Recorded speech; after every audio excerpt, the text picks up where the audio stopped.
All right. Would you like me to go to the next slide, Chelsea, or do you want to That'd repeat? be great. Great. Perfect. Yeah, next slide's great. Yeah, so I don't know how many of you have watched TED Talks or heard of TED Talks before, but one that we really love is Simon Sinek's Golden Circle. It's quite a few years old and has been viewed millions and millions of times. And what he is speaking about in that video is more of an organizational structure of discover for a company or the leader of a company to discover their why and let that guide their success, and how comparing multiple different organizations, you can see a group or an organization that has a really strong purpose and lets that guide how they function and what they do on a day-to-day basis, sees a lot more success than a company who's just like, I hear this product is really hot now, and so I should probably jump on that bandwagon and start selling that thing too, and hopefully make some cash fast.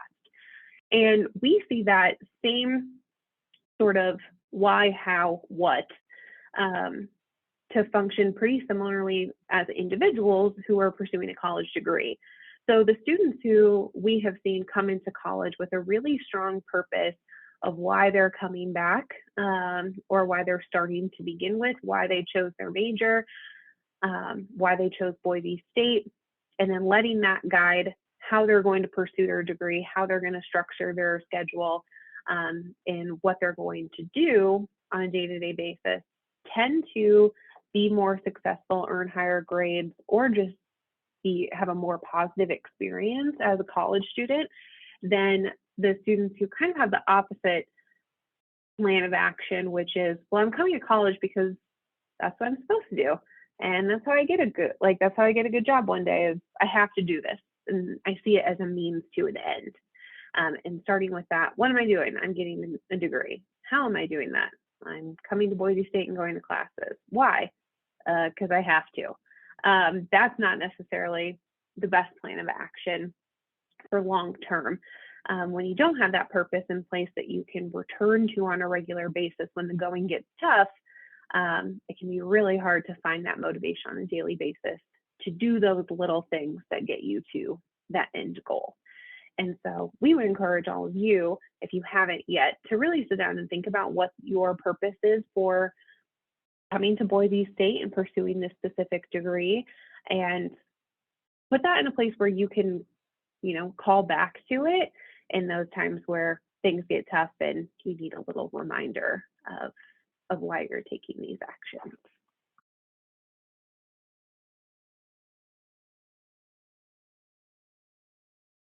So we're going to reference this author, Chris Bailey, a few times in our presentation today. He wrote a book and manages a blog about productivity and lots of different methods around that we'll talk about later. But one of his quotes that we really see a connection to when it comes to getting things done for school is that activities that are connected with your values lead you to making better decisions. You're more motivated, you're happier, and you're typically more productive at getting those things done in a reasonable amount of time than when the activities you're doing don't align with your values. And so that's just another reminder of that purpose of, if you're finding yourself really struggling to get yourself to do those daily things that are going to get you to the finish line of earning a degree, then maybe that takes some time to reorganize or reimagine what that degree process is going to be like for you, so it is aligning with what you want.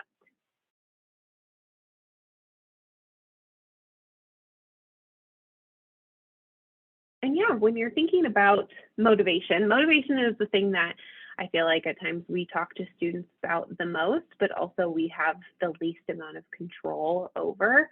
So when you're talking about motivation, it is so self-driven and self-directed that it's really crucial to know what motivates you. And we think that really goes back to your why. Students are like, oh, well, if I just get motivated, I'll be able to get this stuff done.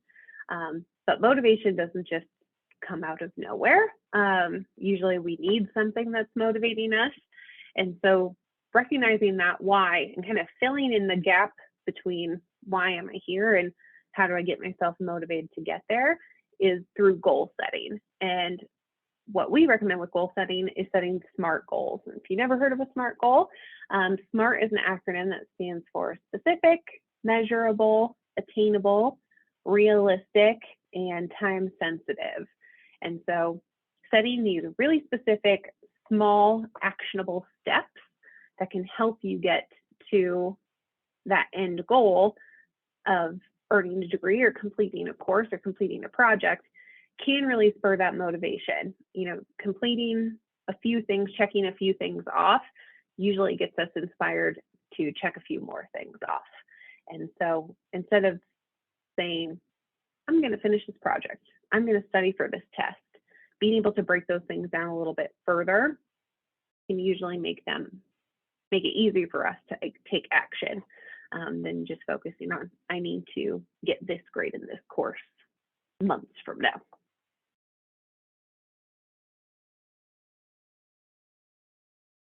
One last thing about purpose and mindset, we like to promote, I should say, Carol Dweck's theory of fixed mindset versus growth mindset.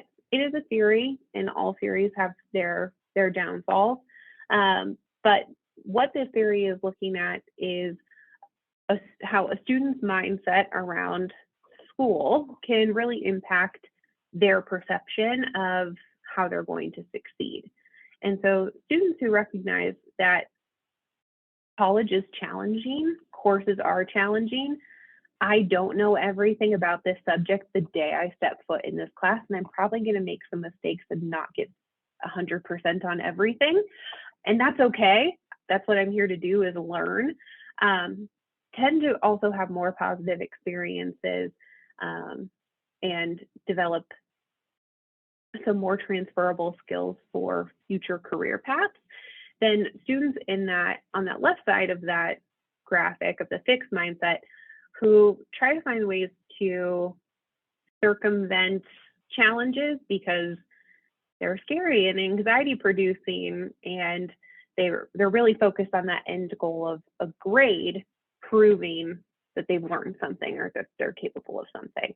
And what we have seen over time is that most career paths are less concerned of whether you got an A+ or a B- in a course, but more focused on what you can actually do with what you learned while you were in college, what skills you have, what information you know, and how you can bring that to their company.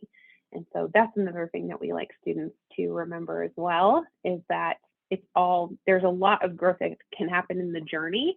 It's not only about earning the highest grade possible by the time a course is finished.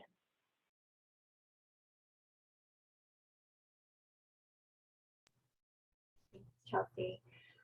So I'll start us off on our second section, which is really focused on how to kind of manage your time. And I think in addition to addressing motivation, talking with students about time management strategies is a huge part of what we do in every conversation that we have. So we wanted to dedicate a good amount of time today to talking about some strategies or things you can start thinking about now in advance of your courses starting next week or in the second 7-week session of the fall, to sort of start to set yourself up for success. So Chelsea and I will be tag teaming a little bit in this section. But Sage, if you can move to the next slide. So to start off, I think it's really important to start to assess how much time you will have to devote to the courses that you're planning or already enrolled in. And certainly the online courses through extended studies offer a lot more flexibility than some of our traditional in-person courses. But learning on your own may require more hours overall. So these are just some general guidelines that we encourage students to take into consideration when planning the amount of time that they will need to allocate to their courses. You'll see 7-week courses are accelerated and can take a significant amount more time per week than courses that are spread out over the 15 And it's also very dependent on the number of credit hours they were enrolled in. So we put this out there to kind of just say, here's what to expect, and to really assess sort of what you have going on in your life and the amount of time that you'll be able to devote to the courses that you're planning on enrolling in, and that it's okay to go slow if your time is limited. And I think to start off slowly, see what's reasonable and manageable with all of your other obligations, and maybe make some adjustments as you move forward.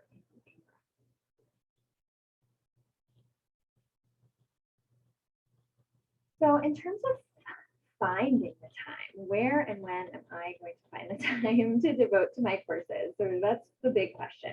So you'll see when we share out this PowerPoint that this is a hyperlink to a calculator, weekly time calculator from Ferris State University, which allows students to really input all of the time estimates that they have for all of the different obligations in their life, and then kind of spits out a number of, here's the number of hours that you can reasonably devote to your actions. And so that's one approach. Certainly you can do this by hand, and we encourage students when identifying the time that they have available to kind of take a 3,000 foot view, really thinking about all of your fixed obligations that you have in your life. What are your work requirements? What are your personal requirements related to maybe childcare, caring for parents, taking care of just general maintenance in your day-to-day life? What are the health-related activities? What are the things that are going to kind of provide you with a level of self-care, wellness, wanting to make sure that we're feeding, sleeping, engaging in, fitness and stuff like for you. And then really kind of that family and social time. And identify the time to devote to your coursework.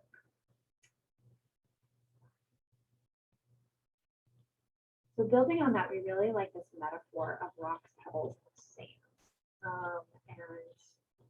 The rocks are representative of really those fixed obligations. And it can also be like your big priorities, your big goals that you have in your life, the things that are really important to you.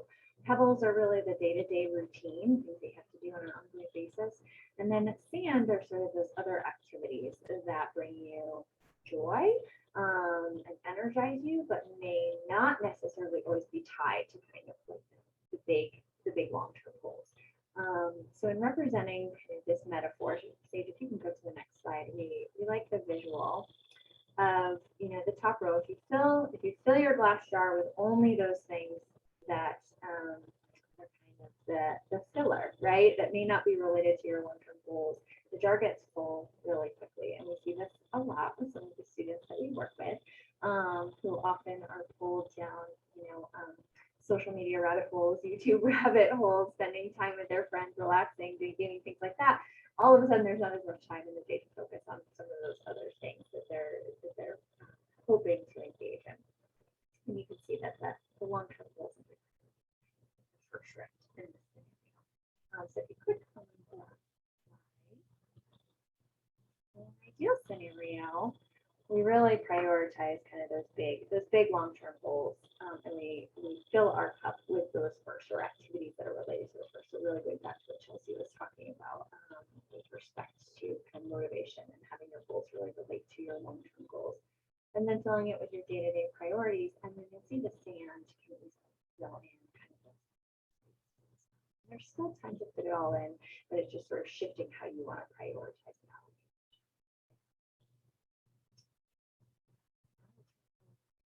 Chelsea.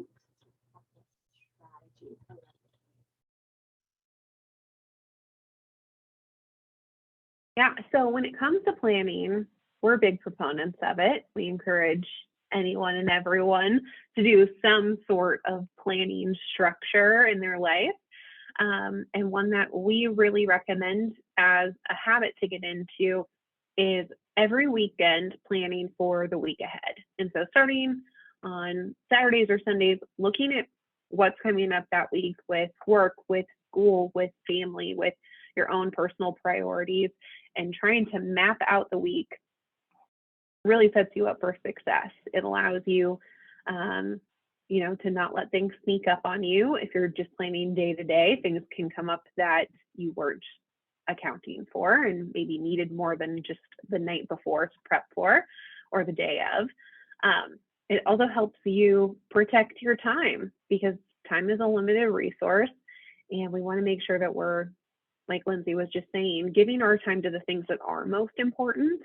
The people in our lives, accomplishing the goals that we want to accomplish, and not necessarily to those little things that we may be able to reschedule or don't have to take up such a significant portion of our days. We want to make sure that we're setting aside time to take care of ourselves, whether that is going to the gym or going for a walk or spending time with loved ones or just spending some time by yourself. And that can be harder to do when we're not accounting for how much we have to get done throughout the week. So being able to notice those gaps in time where some of that sand types of activities can filter in is really crucial to do.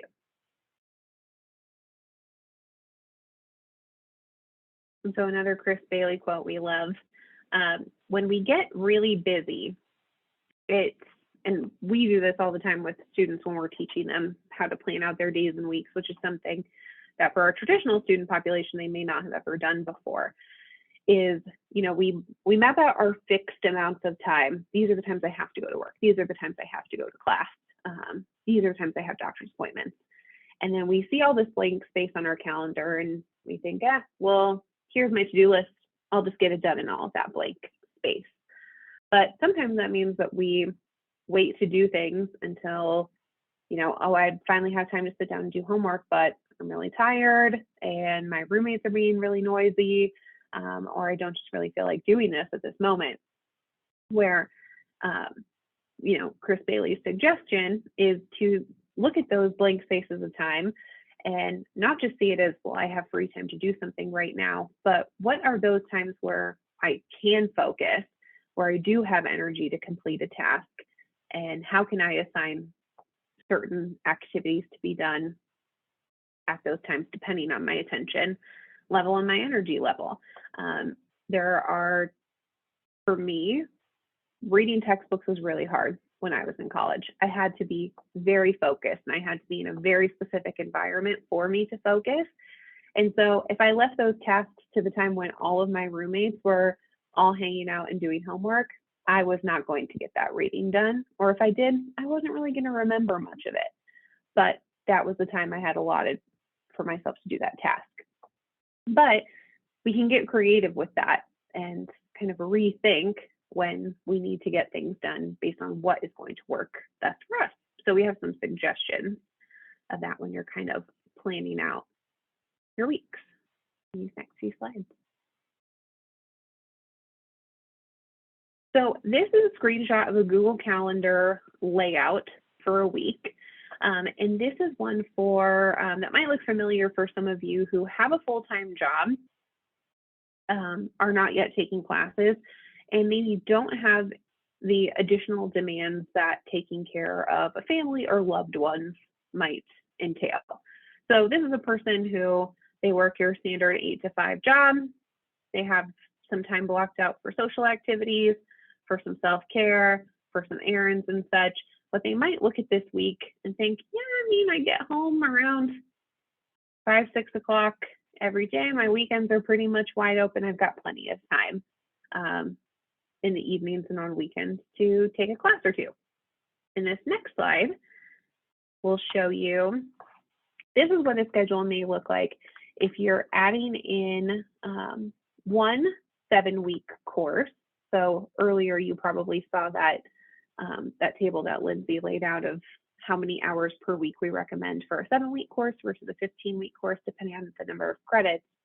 And this is for one 7-week course at 3 credits or 2 to 3 15-week courses that are 3 credits. And you can see those nights and weekends and lunch hours fill up pretty quickly to fit all of those hours in. But this may be a student who recognizes from 8 to 10, 7 to 9, potentially I can be productive, but maybe not every hour or every night of the week. Maybe I need to give myself some morning times, or maybe my lunch hour at work, I have a little bit of free time that I may spend browsing YouTube or social media and I don't take a full hour to eat, maybe instead of that, I can swap out and do 45 minutes of reading or get a discussion board done. And that can free up some time on evenings and weekends. And then this next slide throws in some parent and childcare time. So as someone who doesn't have kids, I will pass this on over to my colleagues who do, who can share kind of how that additional responsibility can factor into your day-to-day operations. Matt could chime in here too as a fairly new parent team, but I did put this together kind of taking into consideration just some things that kind of come up in my day. This is somebody who might work maybe a non-traditional schedule with some weekend times built in there as well. But just to really demonstrate actually how intentional, we have to be about where and when we put time and really prioritizing kind of all aspects in some ways of the thing and taking into account things that are going to come up with respect to, times for commute, dropping kids off, times to prep, the time that you want to prioritize for your kids and your family, maybe at the end of the day. And thinking too about what are the resources or who are the people that you might need to also reach out to help provide some assistance. I've got some time, maybe where kids go to grandparents' house, just to have a little bit of free time built in there, not only for work, but also for some self-care. So, in creating this calendar, sort of just thinking about all of the different aspects of having additional responsibilities in your life beyond just work, and where school is going to fit in, and I think having a realistic assessment of how much to your courses and then making adjustments to your personal enrollment accordingly.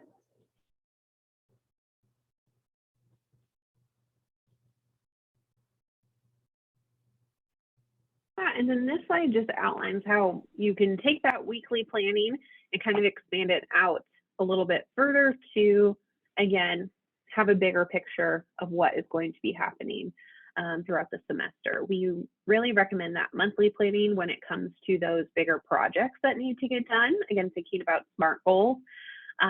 Sometimes you'll see, oh, I have this big project, but it's not due until like mid-November, before Thanksgiving. I've got plenty of time. But without doing some backwards planning of saying, okay, if this is due on November 15th, where do I want to be on November 10th with that project? Where do I want to be with that project on November 1st? And doing some planning that way can help break up those tasks and make it feel a lot more manageable, so you're not spending every night of the week or all day Saturday and Sunday having to clear your weekend to get things done.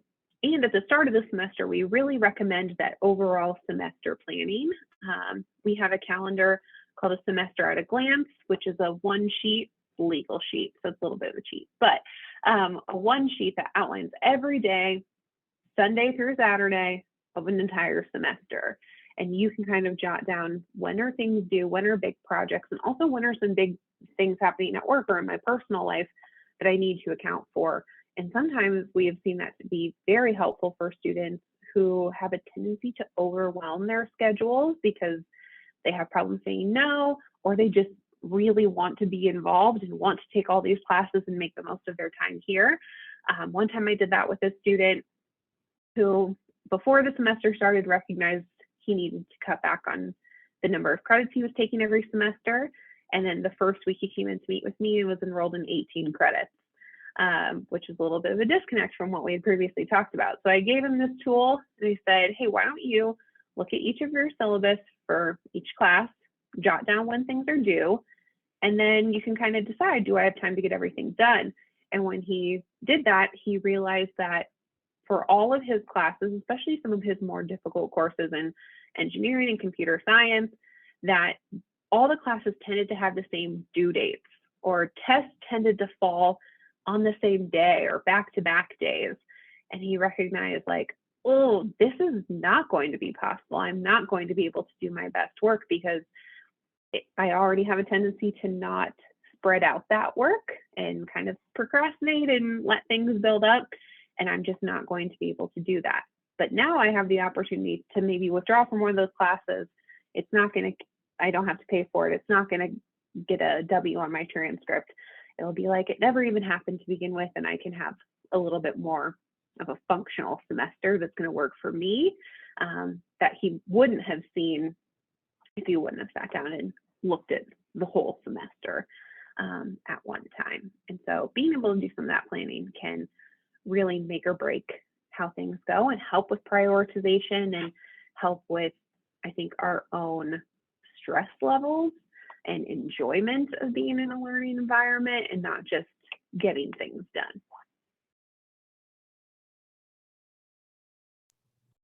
I wanted to provide a little bit of a granular example that may relate to some of the courses that you're enrolled in for the fall, and sort of thinking about one approach to potentially Sunday planning in the week. So ACAD 107 is a course, 7-week course, and this is a sample week from a previous syllabus for the class. So often in looking at kind of that snapshot of everything that is due for the week, it might feel overwhelming, or it might feel like a lot of tasks to do as you kind of work through it. And then you'll see on the next slide, you really start to plan it out and identify a couple of tasks every day, identifying the amount of time you're anticipating allocating for those assignments, with some, key indicators, right, of things that are due. So maybe highlighting high priority items in red, bolding things that are really action items beyond potentially just reading through course material.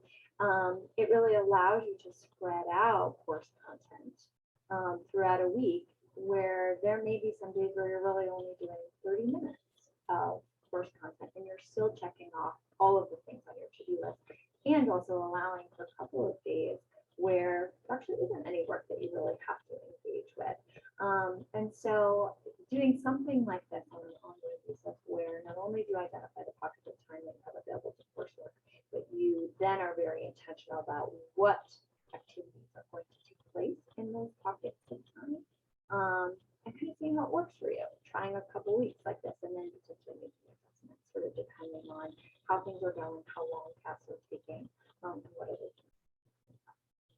So we encourage students to be as detailed and intentional as possible as they get into their week.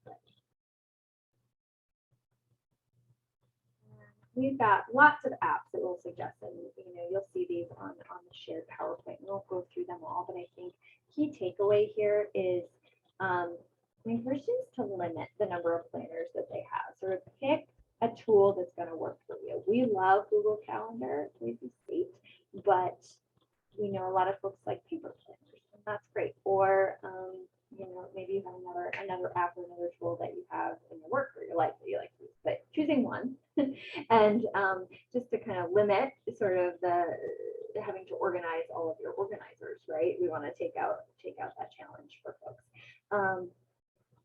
And then really just ensuring that you use it, making that commitment to picking something that's going to work for you and integrating it into your life.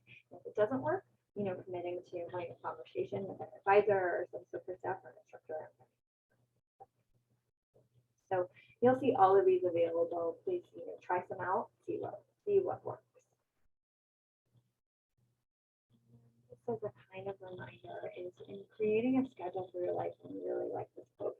Here's one of the things that we all talk about. And a lot of people think about it as, I'm going to take a bath, I'm going to do a spa, I'm going to do, just have a little time. I think ultimately, really, the big picture around self-care is creating a system, creating a life, creating a schedule for yourself that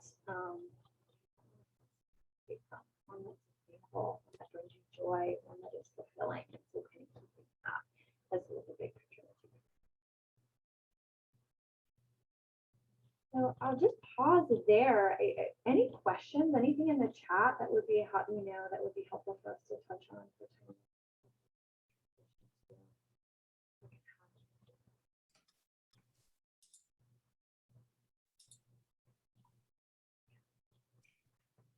but we can come back to it at any point.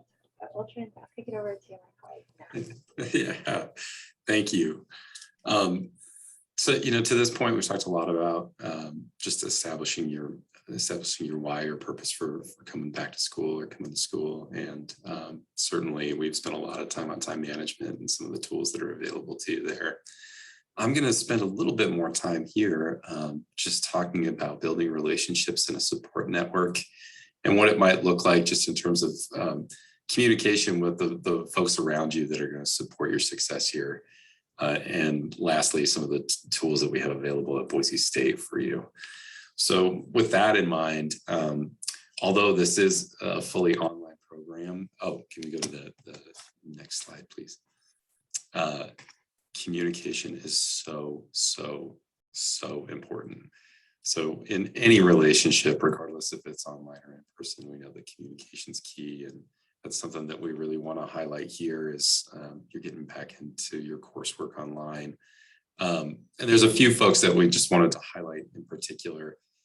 I think that it's somewhat of a myth or a misnomer that although you'll be taking fully online classes that might be asynchronous and you're not in a classroom or seeing your students or faculty on a regular basis, that you might not be in contact with them at all. And in fact, we recommend the opposite, that your first, certainly your first person to go to with questions, or the person that's going to know most about that course is the expert, of course, and that's your faculty member. And so whenever we have students that are maybe struggling with content and they come to our office, one of my first questions is, hey, have you had a chance to sit down with your faculty member, say at virtual office hours, or reach out to them over email? Because that is by far your best resource right out the gate, especially in classes that may not be 100 or 200 level. You're getting into more specific content and upper division classes. Your faculty member is so important. And the biggest part about that is they want to support you too, right? So we really encourage you to get out in front of that at the beginning of the semester, even if it's just to say hello, join office hours. And by building that relationship early on, I think you'll find that it's much easier when life happens to be in touch with your faculty member and say, hey, this came up, can we talk about it? And you might have a bit more opportunity to say something comes up that's a big surprise, right? That's a good opportunity then to come back around to your faculty member and talk about how you can best complete your assignments, right? And they'll be a bit more willing to work with you, I would imagine. A few other folks to maintain contact with on a regular basis, your academic advisor. I know our online programs have fabulous academic advisors that are going to be in touch with you on a regular basis. However, just reciprocating that relationship and making sure that they can connect with you on all sorts of resources that we have on campus and online, where you're standing in your degree, semester to semester, and just things that are opportunities that are coming up on campus, both virtually and in person. Those are the things that we want to stay connected to. And your advisors are going to be a fabulous source of information that way. Lastly, I think super important to stay in touch with those folks around you that are having that similar experience, right? So the classmates that you have, I really would encourage you, although again, part of this is going to be asynchronous for you. If there's times that you can float either to connect with folks over a discussion board or use this platform, right? If you can sit down and create a study group that might work for folks that can meet over Zoom, that's a great opportunity to study in a different way, right? So you may not be doing this individually, and that you have a chance to sit down and really digest content by talking to other folks that are having that similar experience. That's a huge retention tool. And so early on, if there's an opportunity to do that, that's fantastic. But if you need to do that asynchronously, there's always discussion boards, and you can email folks out of your course module. So Canvas probably has that capability. And then certainly last but not least, the folks that are going to support you, right? So maintaining good communication with family and friends, tell them about your experience, celebrating successes, letting you know, just letting those folks know what your expectations are in terms of creating a good learning environment around you and how they can best support you. All of that comes together to provide a really great support network for your experience as a student, especially online. So I can't stress enough, I know I've gone into great detail about each of these groups, but I can't stress enough how important communication is, even though you may be doing a lot of this independently and asynchronously. So please, I encourage you to start that early and connect with folks. Let's go ahead and head to our next slide there.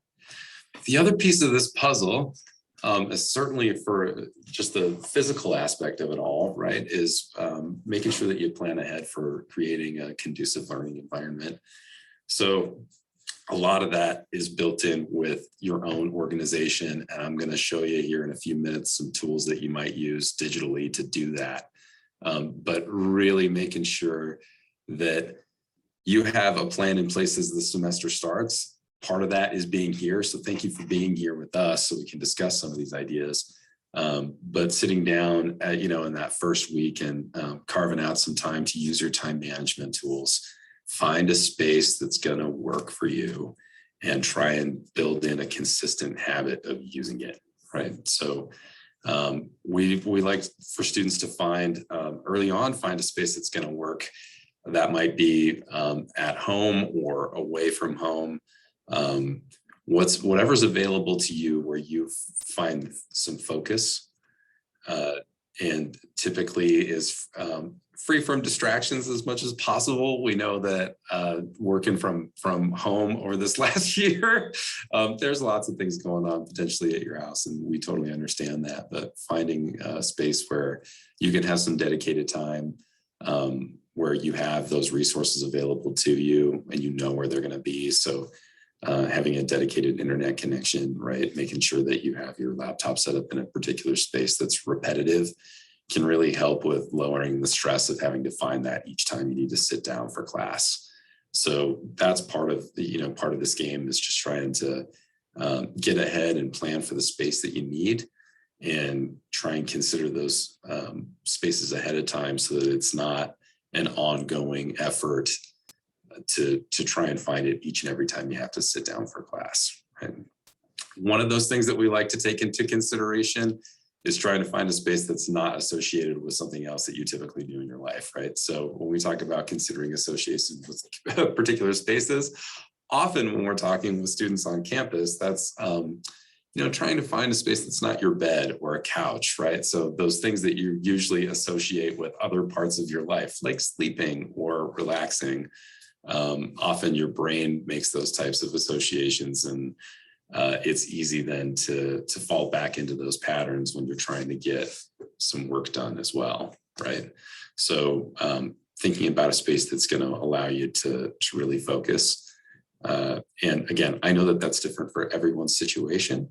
It's just planning ahead, giving it a shot. And if that space doesn't work out, it's okay to find a new one, right? You don't have to grind it out the entire semester, thinking that, oh, well, this is the thing that I set up, so I got to stay with it. Be adaptive. If you find that like your kitchen, if you have setting up shop at your kitchen table or somewhere that's just a little bit more busy in your house, if that's what's available, that's great. If it's not going to work long-term, then perhaps finding a space that's nearby or in like a desk somewhere in your place, that's great. So just being aware of that and planning ahead, huge win out the gate there. Okay. So last but certainly not least, I want to just introduce a few tools that are available to you as a Boise State student, and several of the apps that we suggest to maintain organization and also just for study habits, right? So as part of that Google suite, obviously we talked about Google Calendar earlier, and so we're big fans of Google because that's what we run our campus on, right? Your Boise State email is going to be through Google, and up in the upper right-hand corner of your email, you'll see these 9 little dots that you see up on the screen there, and it's a drop-down menu of all of the Google suite of apps. One of them is Google Drive, and it's a fantastic place to organize all of your work digitally. So you can create presentations in there, you can create spreadsheets in that space, you can create Google Docs and share them with all sorts of folks, your instructor, the folks in your class. It's extremely handy as a digital file folder and very intuitive. So we really like to stress that as a tool for you as you're starting to get into your coursework, just making sure that you have a place that's in the cloud. I remember several years ago when we were putting everything on thumb drives, that was a nightmare, right? Because if you forgot that thumb drive, then it could get real messy in a hurry. So this is a space that is continually saving, on the minute, right? If you make any updates to a document, then it's going to save those updates for you. And so it's just really, really handy that way. So I suggest just making yourself familiar with Google Drive, because I can almost certainly guarantee that there's going to be times where you use it as a student in your classes. And it's just a great way to stay organized. So there's a few links in this doc here that can give you some support about Google Drive and just some how-tos, but I'll leave that to you to research on your own when we share these slides with you. Other resources that are available at Boise State, and this is where our office specializes in providing and connecting students to resources on campus. So there are several, especially as an online student, you have lots of avenues to receive help. I want to reiterate that your faculty member is very much the first line of defense, right? So if something comes up, connect with your faculty member first and try to attend those office hours. That said, if you are looking for some support outside of faculty in terms of tutoring, or maybe having more conversations about organizing and time management, that's where some of these resources come into play. So I'm going to name a few. I know that many of you may need to, as a requirement, take ACAD 107. If you don't, that's our Introduction to Online Learning class, and I highly recommend it if it's not part of your degree program already. I know Sage can probably jump in here for a second, but I believe that everybody that's attending this particular workshop is required to take that class. Is that right? I'm actually not sure, Matt. Okay. Sorry. No, you're totally fine, Sage. Thanks. That said, if you're not, I highly recommend it as a way to just start to engage with a lot of the tools that you're going to be using as an online student and get a better understanding of a lot of our learning platforms online. A few others that I want to highlight briefly here. Academic coaching is something that we offer through our office, both online and in person. Basically, that's a service where you sit down with one of our coaches, Lindsay, myself, and Chelsea, all coach. And we start to set some goals at the beginning of the semester and perhaps introduce you to a few strategies that we'll work on together throughout the semester. How just you want to become a better student, right? So you might set a few goals around time management, or in general, just being a better test taker. And we can sit down and brainstorm some strategies together and check in on progress on that through academic coaching. Lastly, there's on this left side, you'll see a bar of other resources. We do have free online tutoring available to our online students. So if there's a particular class where you're not finding an online service through campus, you can request a tutor in your course, and we'll do our very best to connect you with a support resource through that online tutoring platform. It's called Tutor Matching Service. We are using a brand new learning management system, which means, we used to have Blackboard. If any of you are returning students, that was our LMS, or learning management system. But we're switching over to Canvas, so we're really excited about that. It looks really slick and it integrates a lot of ways with Google. But there's some great support there through both your advisor and your instructor that's available. With that, I'm gonna, just for the sake of time, I'm gonna allow us to take a look at a few more of those resources. Many of them are associated with academic skill building. And if you have any questions about tutoring on campus, please reach out to us. Okay. And lastly, again, I don't want to go through these blow by blow, but I do want to introduce just a few tools that are available to you as another way to organize some of the materials that you're going to be using in class. So many of these are helpful with note-taking, keeping a digital notebook, and making sure that all of your class materials are in one spot. Evernote's a massive resource for that. A few others that may be helpful for you. So Quizlet is just a fan of most of the students that we have here on campus. It's a way to make online flashcards. They have lots of pre-built flashcard sets that other students have made that you can have access to. But it's another good study strategy as you're working through your courses that might have a lot of vocabulary, right? Again, there's a few others here. CAPTI is a narrator. So we'll narrate text for you. I believe that CAPTI is still free. Is that true? Not positive. I think that that's still true. However, there's other dictation software, namely Dragon, that although it is expensive, will do a lot more in terms of just modality for dictation software. So the last one on this list that I just want to highlight quickly is Cold Turkey. If you have problems with procrastination or staying focused, this is a really great app to help you maintain that focus and not wander into rabbit holes like social media or other websites that you frequent outside of school. So it'll block particular web pages for you, and typically works on all browsers, but you can tell it how much time you want available to be on that particular website, and it'll keep you from going over that. So those are just a few tools. Again, we'd be happy to meet with you individually to talk about this in more detail, but just wanted to introduce a few there. So with that, I think we're going to wrap up and I'll send it back over to Chelsea. Thanks. Yeah, so we just wanted to take a minute to, well, first of all, thank you all for joining us today, and wish you the best of luck when it comes to starting off your fall semester. I believe we will send out there's like a Google folder that we've shared previously that has like a bunch of helpful information that we, like different worksheets and YouTube videos and things that we promote in our office really frequently. So that will be made available along with the recording of this.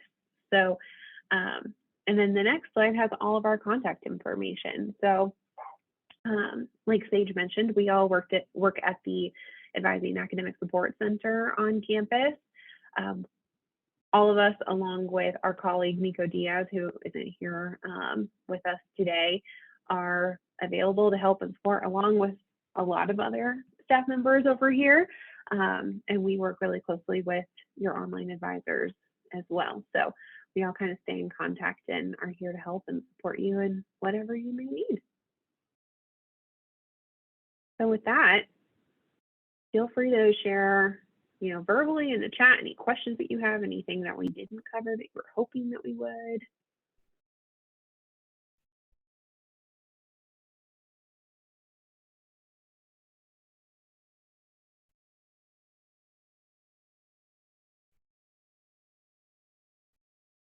Wow, we just knocked it so far out of the park, I guess.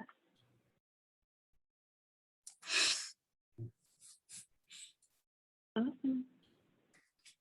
Thanks, y'all. If you do end up having any questions, please email them at the academic@boisestate.edu, or you can follow up with anybody individually. It was so good to see all of you. We wish you the best of luck and success in this fall semester, which is coming up. Thank you all. We appreciate it. Thanks, everyone. Have a good day. Thank you. Thank you.